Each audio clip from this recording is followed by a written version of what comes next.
السلام علیکم تیرے میرے درمیان ناول بائے انا الیاس۔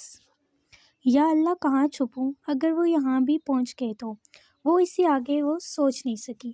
وہ تو کتوں کی طرح اس کی بو سونگھتے پھر رہے تھے۔ اگر حالہ ان کے ہاتھ لگ جاتی تو انہوں نے واقعی اسے چیل قوموں کے آگے ڈال دینا تھا۔ ہال روڈ کا بہت مصروف علاقہ تھا۔ حالہ نے پاس کھڑی سفید آلٹو کو حسرت سے دیکھا کہ اگلے لمحے وہ چونک گئی۔ اسے اس کے لاکس کھلے نظر آئے۔ کیا قسمت ایسے بھی مہربان ہو سکتی تھی؟ اس کے وہم و گمان میں بھی نہیں تھا۔ اس نے ادھر ادھر دیکھتے جلدی سے دروازہ کھولا اور پچھلی سیٹوں کے بیچ خود کو چھپا کر اپنا کالا دوپٹہ ایسے اوڑھا کہ کار کے کارپیٹس کا ہی گمان ہوتا تھا۔ اے اللہ، میں آپ کا نام لے کر سب چھوڑ آئی ہوں۔ آپ نے اس کار کا لاک کھلا رکھ کر میرا اس بات پہ ایمان پختہ کر دیا ہے کہ بے شک آپ سے بڑھ کر کوئی آپ کے بندے کی حفاظت نہیں کر سکتا، تو اے اللہ مجھے محفوظ ہاتھوں میں پہنچا دینا۔ حالہ نے آنکھیں بند کر کے بڑی شدت سے اللہ کو مخاطب کیا۔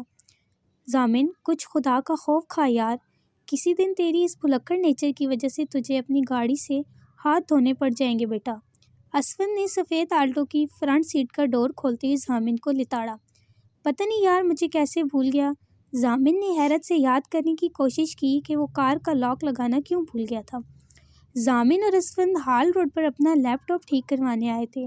آدھے گھنٹے کا کام تھا۔ جیسے ہی وہ واپس آئے تو گاڑی کا لاک کھلا دیکھ کر اسفند کا میٹر گھوم گیا۔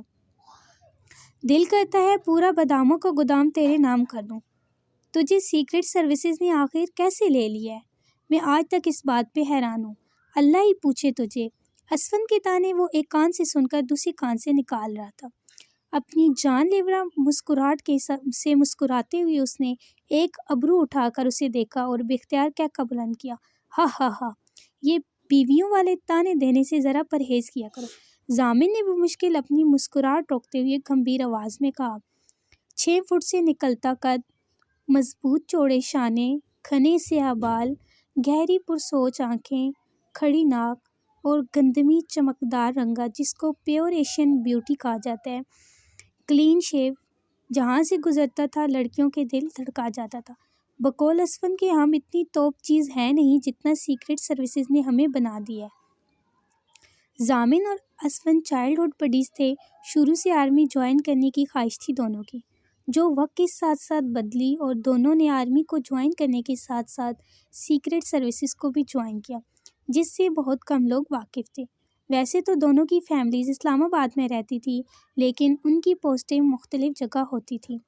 آج کل لاہور میں بڑھتی ہوئی دہشت گردی کے باعث یہ دونوں جوہر ٹاؤن میں رینٹ پر فلیٹ لے کر رہ رہے تھے۔ حالہ دم سادے پچھلی سیٹوں کے درمیان لیٹی دونوں کی باتیں سن رہی تھی۔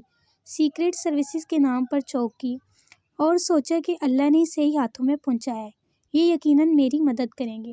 جیسی ہی گاڑی فلیٹس کی بلڈنگ کے کمپاؤنڈ میں انٹر ہوئی، حالہ آہستہ سے اٹھنے لگی، مگر پھر بھی پیچھے والی سیٹس میں ارتعاش محسوس کر کے وہ دونوں چونکے اور ہاتھ پینٹس میں موجود موزرز پر گئے۔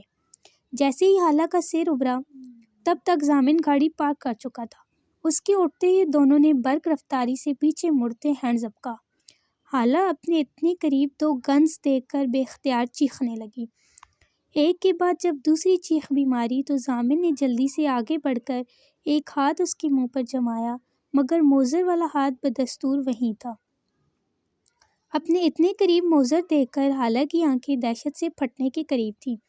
اگر ایک آواز بھی اور نکلی تو یہیں پر بھون کر رکھ دوں گا، انتہائی سخت لہجے میں کہتے ضامن نے اسے دھمکی دی۔ صبح سے وہ جس ذہنی اور جسمانی مشقت برداشت کر چکی تھی، اب اس دہشت انگیز منظر کو دیکھنے کی اس میں ہمت جواب دے گئی تھی۔ وہیں پر وہ ڈھہ گئی۔ What the hell! اٹھو، ڈرامے مت کرو، ادروائز تم مجھے جانتی نہیں، ضامن نے غصے سے اسے جھنجھوڑتے ہوئے کہا۔ اسفند نے پیچھے ہوتی اس کی ڈھلکی کلائی پکڑ کر جو ہی نبض چیک کی تو وہ واقعی میں بہت مدھم چل رہی تھی۔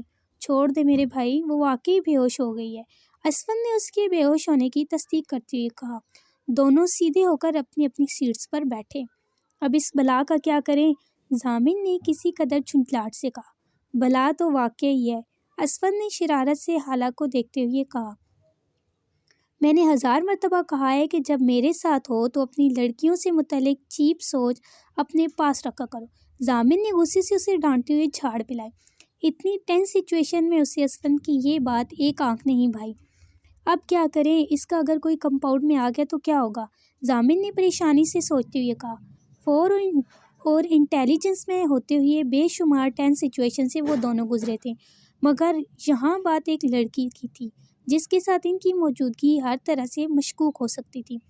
اس کا ایک ہی حل ہے کہ اس کو اٹھا کر پچھلے خفیہ راستے سے اپنے فلیٹ میں لے چلیں، کیونکہ فرنٹ سے اس کو لے کر جانا ہماری پوزیشن کو آکورڈ کر دے گا۔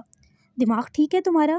سر کو اگر پتہ چل گیا نا بیٹا، اس زمین اور آسمان میں ہم کہیں نظر نہیں آئیں گے۔ تم بیٹھ کر سر کی پرمیشن کا ویٹ کرو، میں جا رہا ہوں۔ ضامن کی بات پہ اسفند غصے سے گاڑی سے نکلنے لگا۔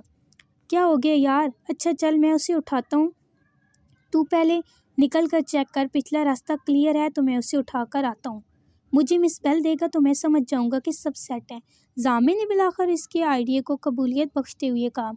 اسفند لیپ ٹاپ ہاتھ میں لیے گاڑی سے نکل کر پچھلی سیڑھیوں کی طرف بڑھا، جو کہ ایمرجنسی کے لیے لوگوں کے لیے اپنے بچاؤ کا ایک راستہ تھا۔ تھوڑی دیر بعد اسفند کی مس کال آئی، جس کا مطلب تھا کہ ان کے فلیٹ تک کا راستہ کلیئر ہے۔ ضامن نے پھرتی سے حالہ کو کندھے پر ڈالا، گاڑی لاک کی اور پچھلے راستے کی جانب دبے قدموں سے